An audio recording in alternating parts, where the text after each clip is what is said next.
The following program was previously recorded. Here we come, walking down the street. We get the funniest looks from everyone we meet. Hey, hey, we're the Monkees, and people say we monkey around. All right, it has finally happened. We're doing a show about the Monkees, and it's kind of amazing to me that we haven't done a show about the Monkees sooner. I'm a big Monkees fan. We did, in fact, spend an hour with Peter Tork quite a few years ago before his death here in the studio, and that was thrilling in its own way.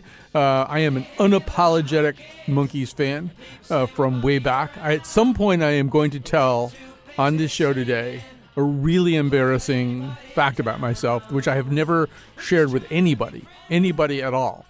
So, but it involves the Monkees. So that's something you could all really look forward to.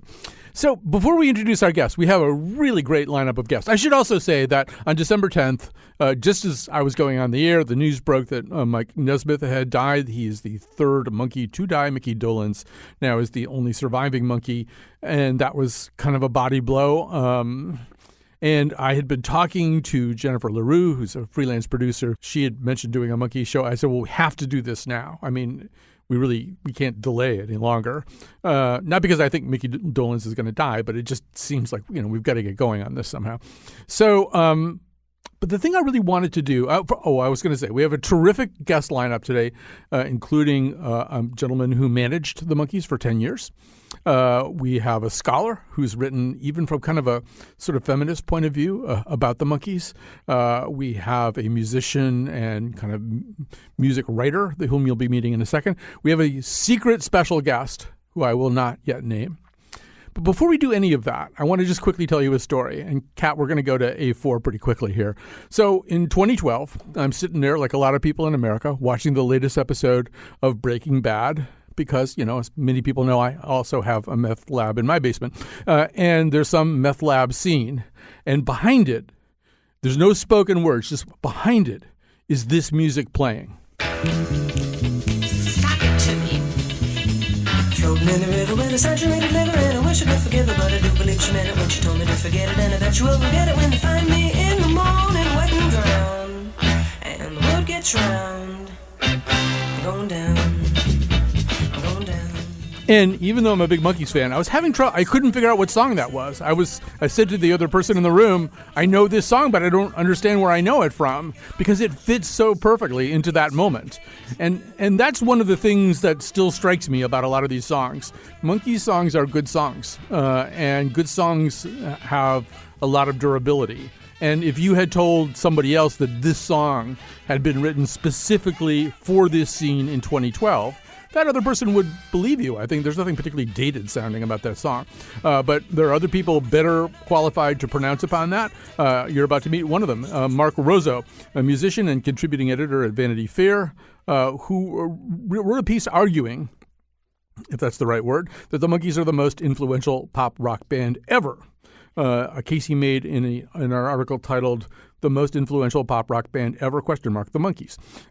So you see what I mean now. So Mark, first of all, welcome. Thanks for having me. It's great to be here. And maybe you could just comment on what I just said, and that idea that there are certain Monkees songs which, if you didn't know them and heard them now in 2022, it wouldn't necessarily strike you that these were very dated compositions that were located very specifically in 1967.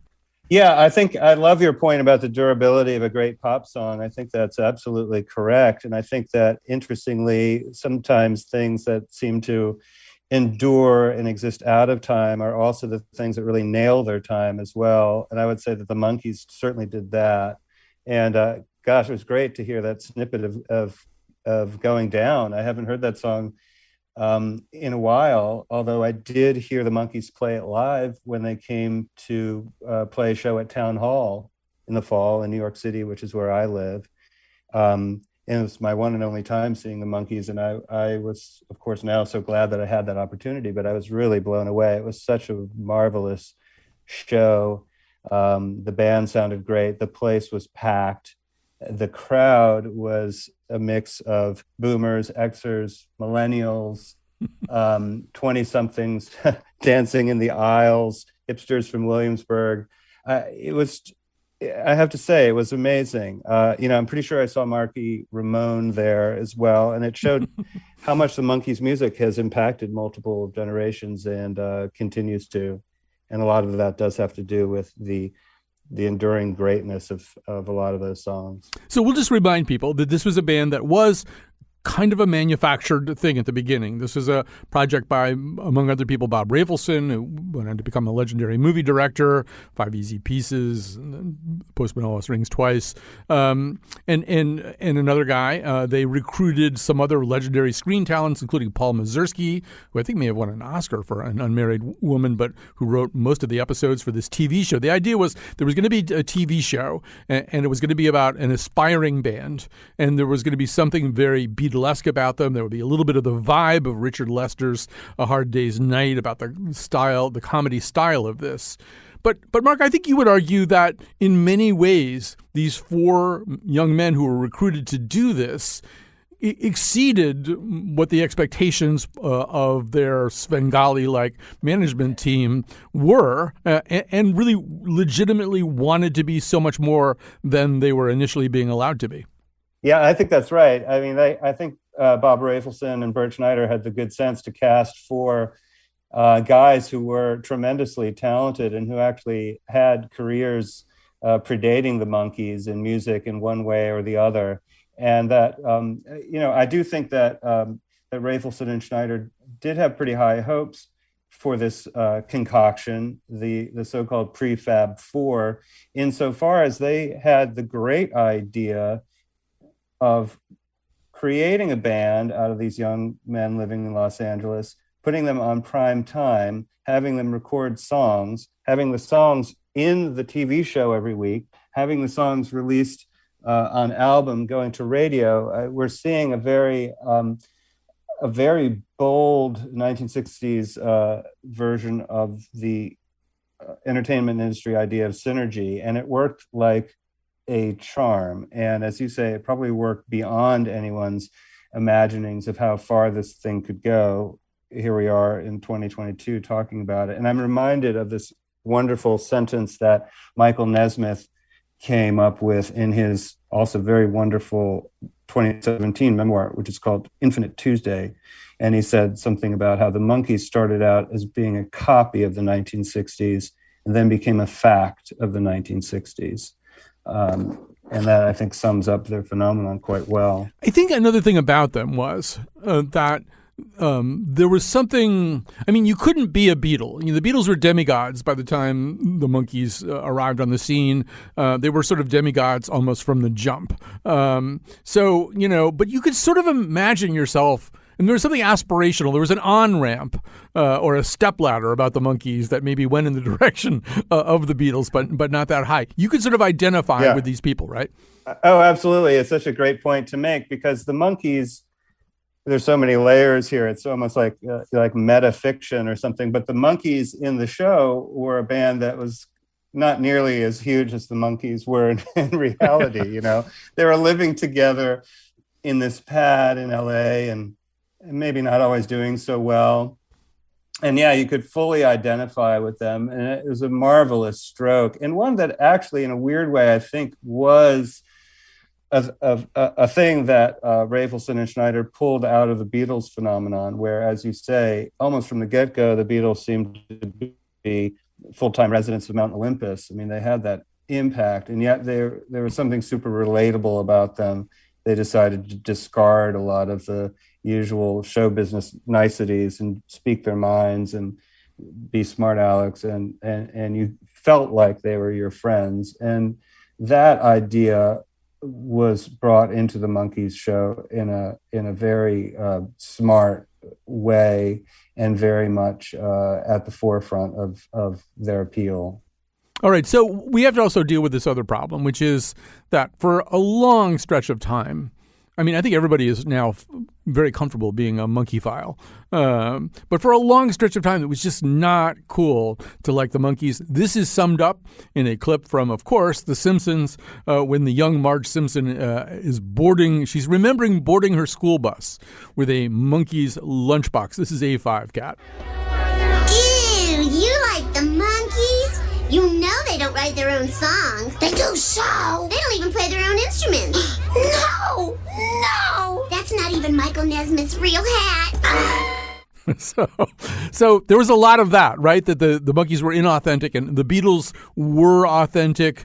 A lot of other music that was, very popular at the time seemed to have a different kind of raw cachet. And there was this sense that the Monkees were a product and they labored, I think, under a burden of uncoolness. Maybe you could just say a few words about that.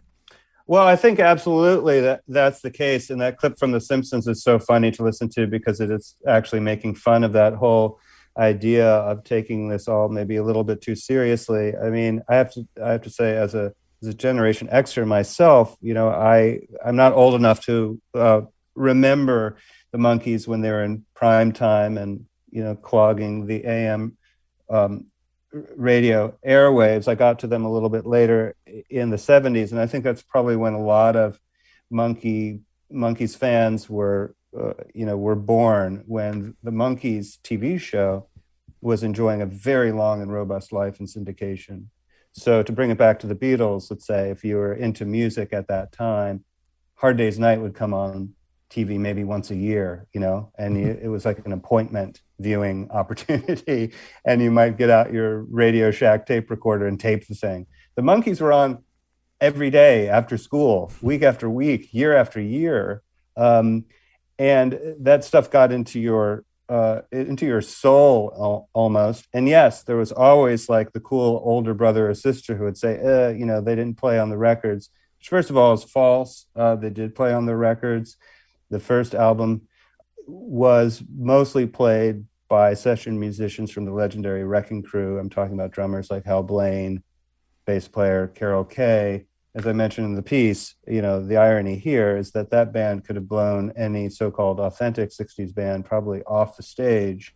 But I think something also for Monkees fans, to speak specifically Monkees fans around my age, is that the older that we got, and I should note that there was something very gateway about the Monkees introducing us really to the joys of musical appreciation and discovery. As we got older somehow and more sophisticated and listened to more things, we didn't abandon the Monkees, but we began to see all the interesting layers there.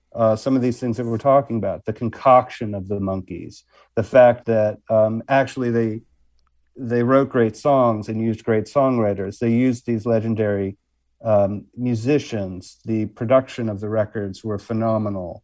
There was something weirdly subversive about this TV show in primetime in 66, 67 that might look, sort of cute and funny to us, but was doing something at the time that other shows were not doing at all. And this just only added to our fascination with them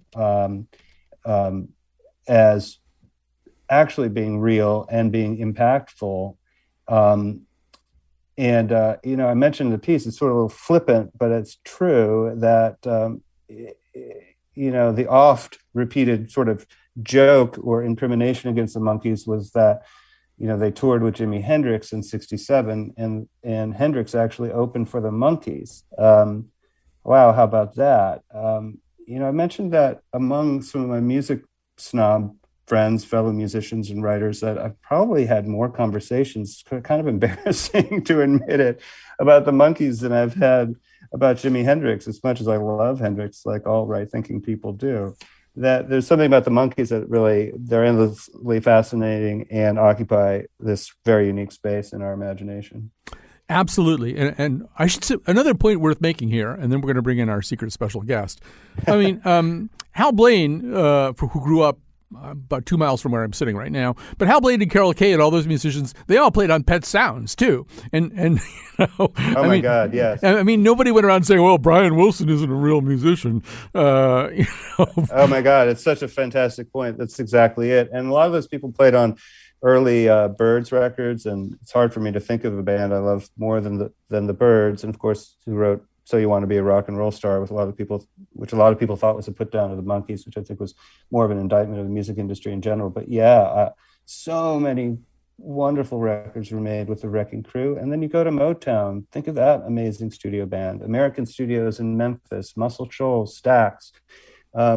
there's a lot of great music that we still love that made a huge impact at the time, that were created by incredible studio musicians. All right. Well, we don't have Brian Wilson here today, but we do have Brian Williams, which is pretty exciting. Brian Williams, newsman extraordinaire, recently retired from MSNBC so he could spend more time listening to Monkees records and talking about them on public radio. And he is joining us now. Brian Williams, how are you? Fine, thank you. I feel like I'm at an MA meeting, Monkees Anonymous. I feel like I should get up and put some money in the coffee jar and say, my name is Brian, and I started listening to the Monkees at age 7. Hi, Brian. That's what we're all supposed to say. Yeah. So I'm actually, before I let you talk, going to actually play a little bit of the song that you picked out, Kat. This is A3. This is kind of a deep cut, although it's actually from my personal favorite Monkees album. It's called Daily Nightly.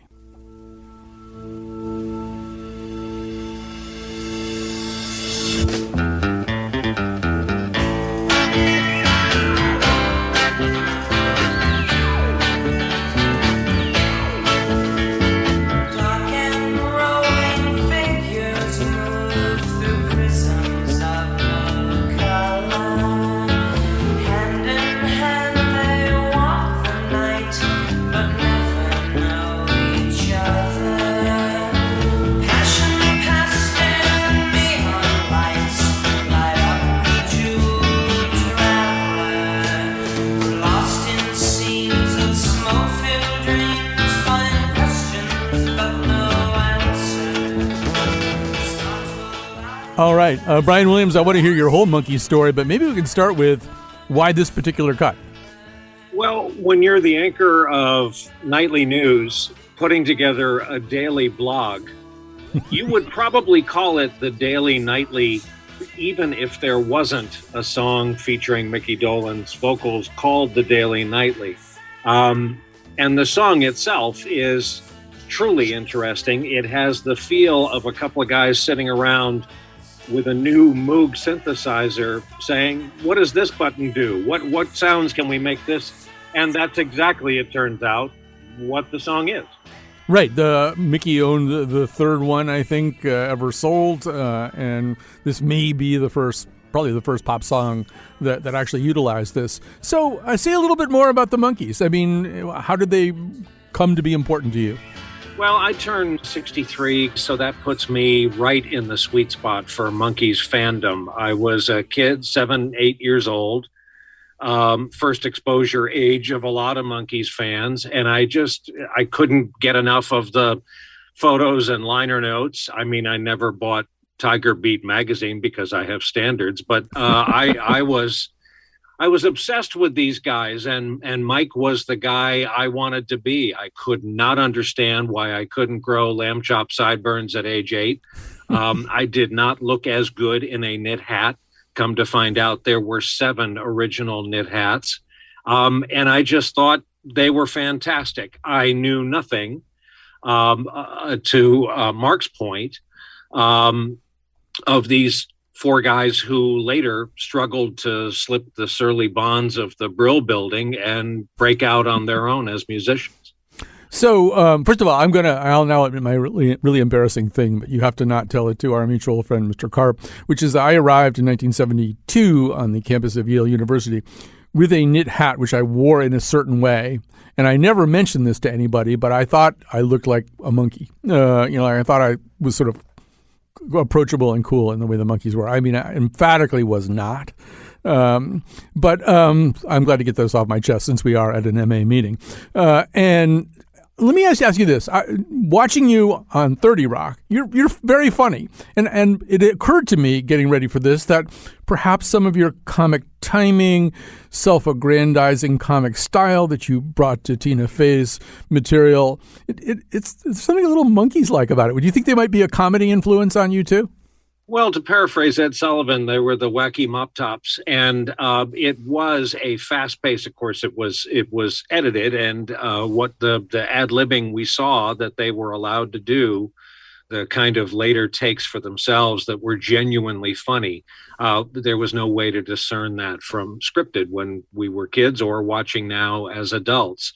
But sure, all of it, that was kind of at the vanguard of a newly emerging, spawned by the Beatles, newly emerging kind of 60s comic sensibility that took a much more realistic turn as the 60s gave way to the 70s. But that was the difference. These four guys, we were asked to imagine them living together, watching the show today, especially without the benefit of edibles, is a total trip back in willing suspension of disbelief.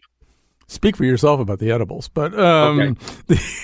So, Mark Rosso, I assume you're still here. You're the reason we even knew that Brian Williams was a Monkees fan. You mentioned that in your Vanity Fair article. And I mean, maybe, Mark, I didn't ask you too much about the comedy, but it is a big part of this, right? They kind of introduced, it might even not even be an overstatement to say it's a slightly kind of postmodern comic style. Yeah, it is. And I have to say, I was really glad to be able to drag Brian Williams into my effort to legitimize the Monkees. And it's a pleasure to speak with you right now.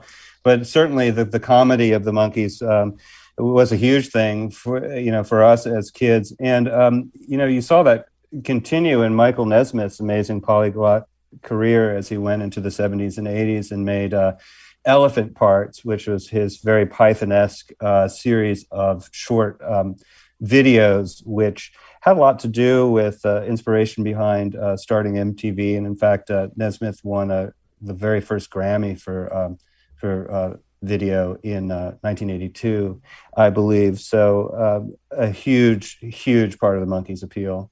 All right, Mark, before we lose you, I want to play one of the songs that you picked out. And this is also kind of a deep cut, and it's called Papa Jean's Blues. It's probably worth saying even before we play it. This is a Mike Nesmith tune, and it's good to do it with Brian. Now we find out that Brian is a Nesmith wannabe.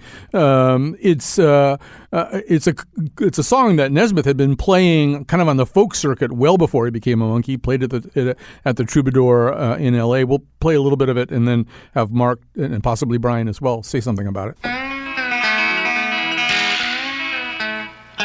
No heartache spells, no longer lonely nights of waiting finally won me happiness that's all rolled up in you. And now with you as inspiration, I look toward a destination sunny, bright that once before was blue. I have no more than I did before, but now I've got all that I need.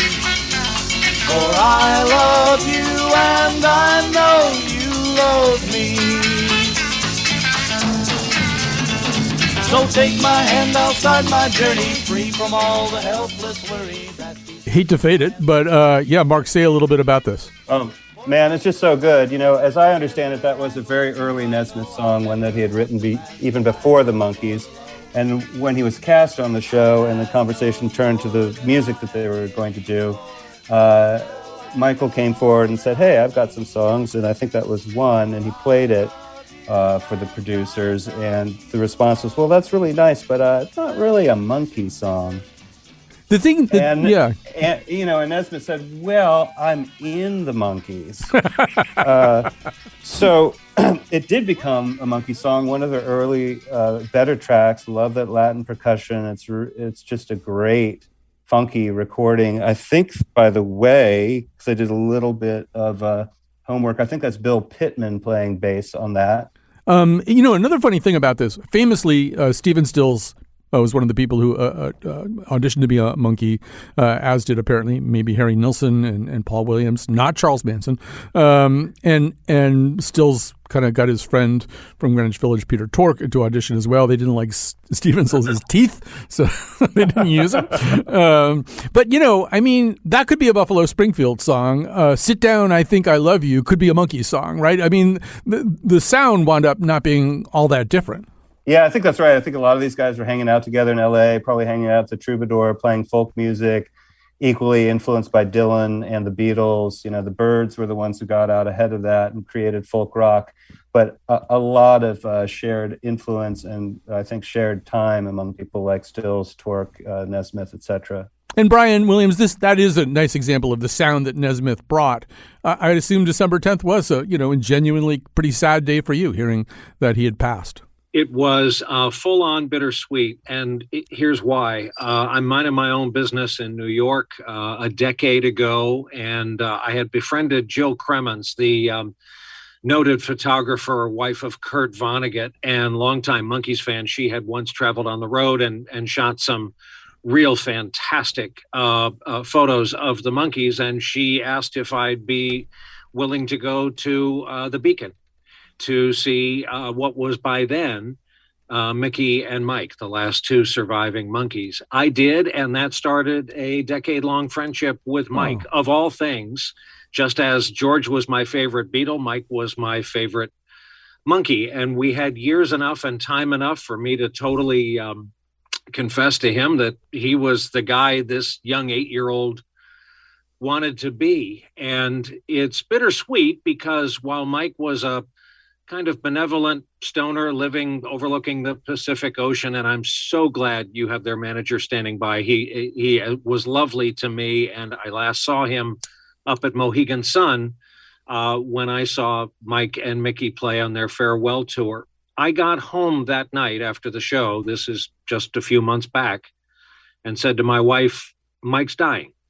Mm-hmm. And I was with him in some intimate moments in his trailer, in his dressing room, and walking him to stage. And it was clear this Christian Scientist who had turned down a lot of medical attention in his life was dying.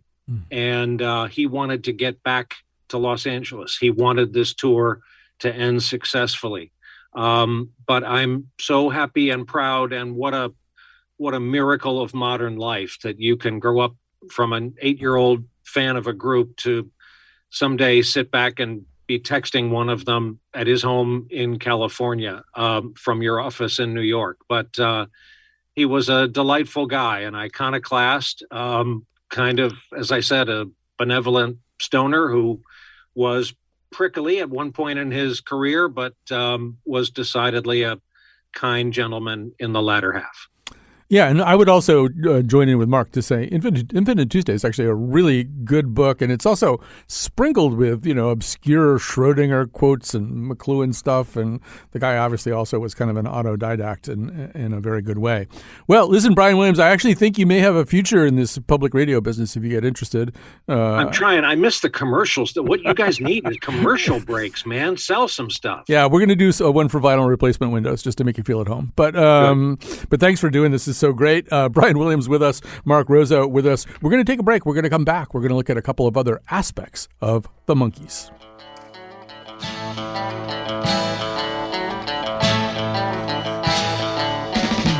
The local rock group down the street is trying hard to learn their song. Serenade the weekend squire who just came out to mow his lawn. Another Pleasant Valley Sunday. Charcoal burning everywhere. Rows of houses that are all the same, and no one seems to care. See Mrs. Gray, she's proud today because roses are... You're listening to a broadcast of a previously recorded program.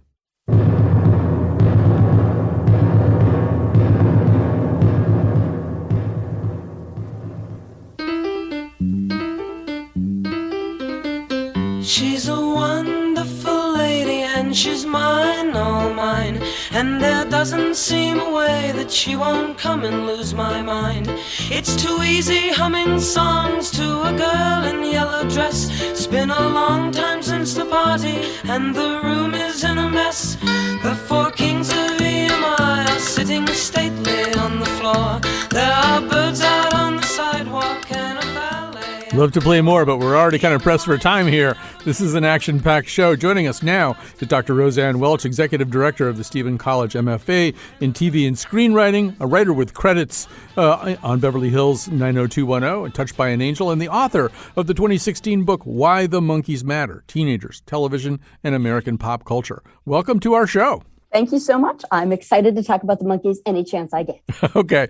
Well, there's sort of a way, I'm just going to begin by, we've already played a Simpsons cut, but another aspect to the Monkees that might link them to the Simpsons is that Lisa Simpson is often seen reading as a preteen, reading a kind of fanzine called Non-Threatening Boys. And there's a way in which the Monkees were kind of the original non-threatening boys, right? They were cute enough to be sexy, but they weren't dangerous. This is exactly true. In fact, I have Brian Williams beat in my fandom because I married Mickey in my grandparents' basement with a double wedding and my cousin who married Davy every Saturday of our childhood. And it sounds like some Rupert Pupkin thing from King of Comedy. I'm not exactly sure what this involved. Oh, it involved wearing whatever looked like a First Communion dress and walking down the steps and pretending that they were standing next to you because we were deeply in love and we were 7 and 8 at the time.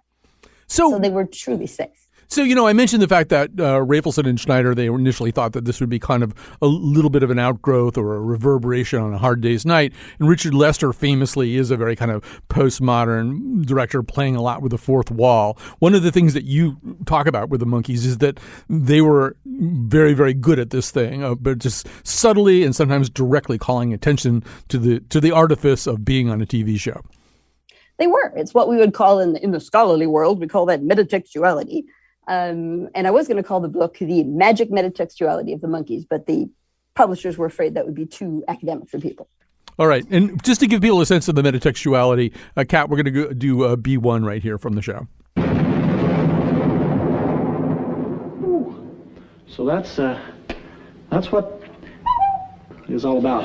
Yeah. It's pretty scary. You know what's even more scary? What? You can't say on television. The word they're saying is hell. It was a different time. You can say hell now. It was. But I'm going to counter Brian Williams here with the fact that these things were written into the script by the writing team. And this was an impressive writing team for the time. I mean, Joe Gardner, who ran the show, had written speeches for RFK when he was running for Senate in New York. And Treva Silverman is going to go on to win 2 Emmys for writing on the Mary Tyler Moore Show. Peter Meyerson is going to invent Welcome Back, Kotter. They're all really excellent comedic writers. And a lot of this stuff was put in the script because people who understand television understand that you have to plan where the cameras will go and you have to know what the lighting is. So there is some ad-libbing, but not very much. It's really down to the writing, and they were great writers. Right. Although I think there are also 2 kind of interesting turns that helped that whole quality. The first was, infamously, when they first tested the show, they did not have their own names. They had character names assigned to them. And the test audiences really didn't like this. I mean, it was a very unpopular and unsuccessful testing of a pilot episode. And one of the switches that was made was to give them back their own names, so they would be Mike, Mickey, Peter, and Davy. And I think that helps with the metatextuality, right? There's a way in which now they become actual people who, for some reason or other, are kind of trapped in this television reality. In many ways, that's true. And yet it also was, as you mentioned earlier, a problem in their futures because people commingled the fact that they were them, but they weren't, but they are. And they forgot that Mickey had been a child star at the age of 10 and had his own show. So he was an actor. He could play any part. But sophisticated audiences didn't really exist back then. So they kind of thought you were just that one character forever. And that was a problem that we don't thankfully fall into today. Someone like Neil Patrick Harris can pretend to be both the guy in the streaming show on Netflix right now, as well as How I Met Your Mother and Doogie Howser. We've allowed him to do all those things that we didn't give these guys a chance. And host the Tonys. Exactly. So yeah, and I think another thing that wound up being added, and I think there are sort of complicated reasons for this, including the fact that there was sort of a chaotic quality to the taping, and they were sometimes a minute short at the end of their taping. But they started throwing in stuff from their own screen tests, stuff that really was, in terms of knocking down the fourth wall, Gary Shandling style, stuff that really started to kind of break through years before people started using that term. Oh, and this is where what Mark said earlier about them fitting into the 60s. I mean, they were truly teenagers of the 60s. And so if they sat around and were asked questions about things like the Sunset Strip riots, Mickey said that he was there. And he talked about them as demonstrations and about teenagers wanting more empowerment in their life. And this is a time, we have to remember, when you didn't vote until you were 21. So under the age of 21, you really had no power in this country. So the other part of this that I hadn't given much thought to until encountering you and your work is the depiction of women on the Monkees.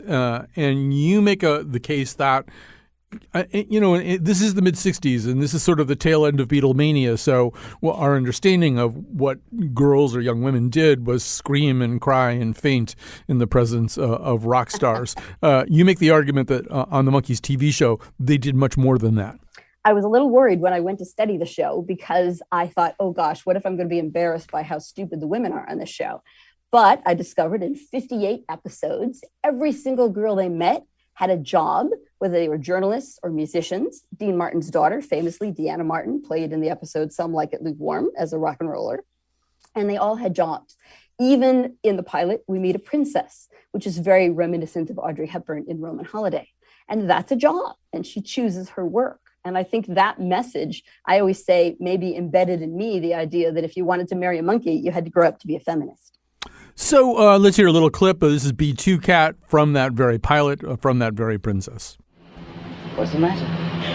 It's just that I have so many responsibilities. The welfare of all my people. We'd be very honored if you could come and visit us. Perhaps for the coronation. No, I can't. What I have to do is hear with the guys in our music. I see. I can't see why you're so down about going back anyway. You're the queen. That's what you have to do. So there's that idea of obligation. Exactly. And of responsibility. So I want to get you to react to a piece of music. I'm going to give you a choice because our time, unfortunately, is kind of limited. I know you have some thoughts about Sometime in the Morning, a Goffin and King track, as was Pleasant Valley Sunday, sung by Mickey. There's also Rio Chiu, which is this Spanish folk song that's been recorded by, John Rutter and the Royal Philharmonic and stuff like that. Pick the one you most want to talk about. Let's do Rio Chiu. Okay, let's play a little bit of B4 Cat. Rio, Rio, Chiu, l'agua da ribera, Dios guardó el lobo de nuestra cordera. Dios guardó el lobo de nuestra cordera. Rio, Rio, Chiu, l'agua da ribera. Dios guardó el lobo de nuestra cordera. Dios guardó el lobo de nuestra cordera. This actually aired on the Monkees TV show, I think maybe on their Christmas episode. But say a little bit about it. I think anyone who argues that they weren't musicians can stop right now by listening to just that small clip. The fact that they used that as a piece of Christmas episode, a very silly episode, was typical for them. But to end on that beautiful note, and it actually aired on Christmas Day in 1967, I think it just shows how serious they were as both actors and musicians. They wanted this to be something people would remember. And it is something that turns around on Facebook every year. I see tons and tons of people post this and go, is this the Monkees? And I happily say, it is in fact them from this lovely show from 1967. All right, Dr. Roseanne Welch, you're a pleasure to talk to. The book is Why the Monkees Matter, Teenagers, Television, and American Pop Culture. We'll take a break, and we're going to come back, and we're going to meet somebody who managed the Monkees. Just a loudmouth Yankee, I went down to Mexico. I didn't have much time to spend, about a week or so. There I lightly took advantage of a girl who loved me so. But I found myself thinking when the time had come to go, what am I doing hanging around? I should be on that train and gone. You're listening to a broadcast of a previously recorded program. Look out, here comes tomorrow. That's when I have to choose how I wish I could borrow someone else's shoes. All right, it's time to say some thank yous. Kat Paster's our technical producer. She's the one getting all these clips on the air so beautifully and making everything else happen so well. Lily Tyson's our senior producer, and she was definitely senior producer on this one. And a star is born in the world of producing. Jennifer LaRue is the person who conceived of and produced this show. Thanks very much to Jennifer LaRue. And now it's time for our final guest, Andrew Sandoval, manager of the Monkees from 2011 to 2021, host of the 60s music podcast Come to the Sunshine, and the author of The Monkees, The Day-by-Day Story. Andrew Sandoval, welcome to this conversation. Thanks very much, Colin. It's a real pleasure to be with you. We've had so much fun already talking about them. You know, there's like a million little details about them that are that people don't know or that are interesting. You know, that Davy Jones had trained as a jockey before getting into theater, and I think was riding horses towards the end of his life. Once again, that Michael Nesmith's mother invented liquid paper.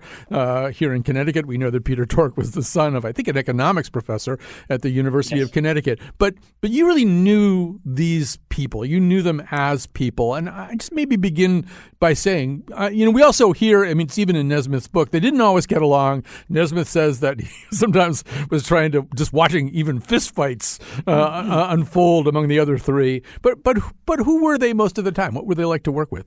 Well, they were really a joy, and it was amazing to listen to the first part of your show because I hear the delight in everyone's voices, especially Brian Williams, just in their experience with the Monkees and getting to know the Monkees in the first person. So, you know, my relationship with them evolved over 3 decades. I first met them in the 1980s as a fan, and then began working for a label called Rhino Records that released all their music beginning in 1990. And about 15 years ago, Mickey Dolenz said to me, you know, you're the only person I know who could pick up the phone and call all 4 of us on the same day and, you know, talk to us. And, you know, why don't you try and reassemble us to do a tour, but no one can know that this is my idea.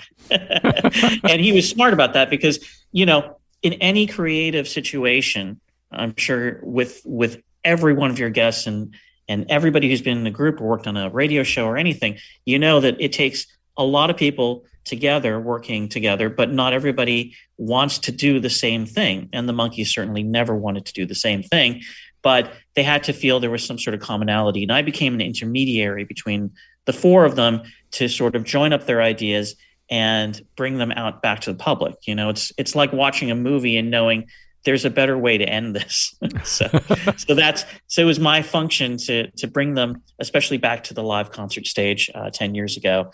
And we've had a number of successes, and it was really a beautiful thing to watch them reconnect with their fans and to see them sort of fulfill this promise I felt that they always had. I always knew from the time I first heard them that they had this inner strength and this appeal that would delight people and made people really happy. You know, one of the people we were going to put on this show, we just couldn't make the timing work, is a very, very old friend of ours, Jill Sobule, but we just couldn't make this work out. But Jill sent us this little tiny video of Davy Jones walking, I think, backstage to where she was at one of her gigs, and he's got his arms flung in the air, and he starts singing "I Kissed a Girl," which was, you know, not the Katy Perry song, but Jill's first kind of putative hit. And you just sort of see a guy who first of all, he's kept up with music, and he clearly loves music. He's just doing this. There's such delight on his face. You get the feeling, wow, these guys, I mean, they loved music in addition to being very good at it. Yeah, the 4 of them were incredibly musical. And I think it was a real misnomer over the years that people said, oh, Peter Tork and Michael Nesmith are the musicians of the Monkees, and Mickey Dolenz and Davy Jones are the actors. All 4 of them had a lot of experience in music, and I think music was their lifeblood. They were huge Beatles fans, and they really were just primed to get into a group at the time when the Monkees was formed around them, and they had such vitality too, you know, all through their lives, and it was just such a great time to see them with people, and people would always be surprised. They were the least pretentious artists I'd ever dealt with in my long career. Just brilliant and endlessly creative. I want to play a little bit of one song that I know that you love, and it also gives me a chance to say a name we haven't said so far today, and that name is Adam Schlesinger, who produced and worked on so much Monkees music. Adam, obviously, one of the geniuses behind Fountains of Wayne, and tragically one of the first people to die of COVID at the outset of the pandemic. This is Me and Magdalena.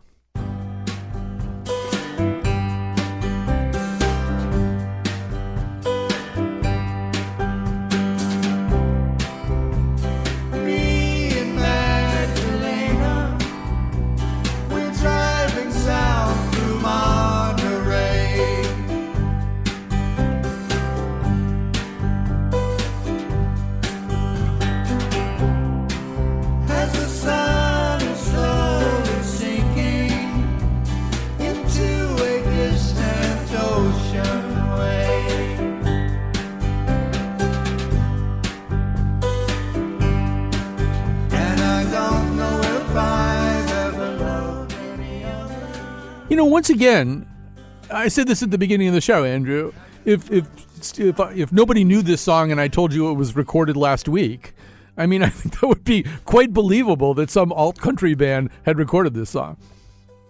Yeah, it was written by Ben Gibbard from Death Cab for Cutie, and it was from an album called Good Times that was released in 2016 for the Monkees' 50th anniversary. The Monkees, the three extant Monkees, Peter, Mickey, and Michael, got together to make a new record with Adam producing, and I was one of the A&R people bringing in the songs and sort of twisting their arms to do them, much in the style of their original 60s records, because oftentimes they weren't always getting to do the kinds of songs and express their vision the way they wanted to, and that was a colossal fight that they had with Don Kirshner at that time.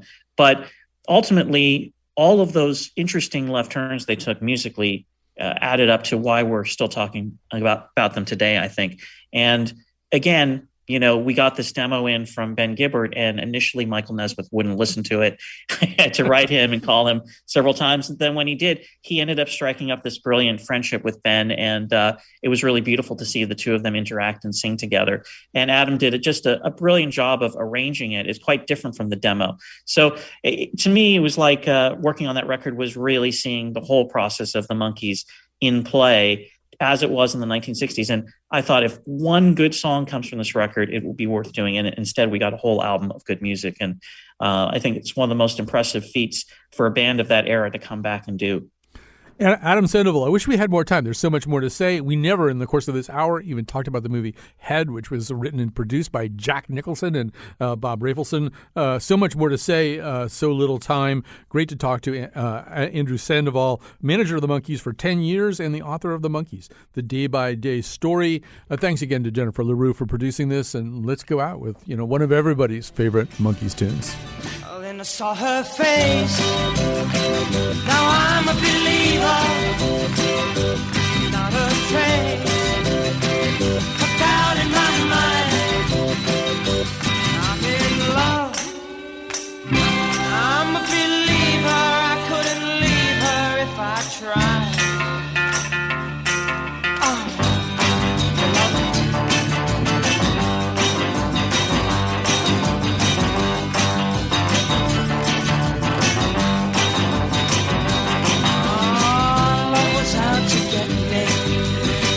That's the way to see disappointment haunted all my dreams. Oh, then I saw her face. Now I'm a believer, not a trace. Hooked out in my mind.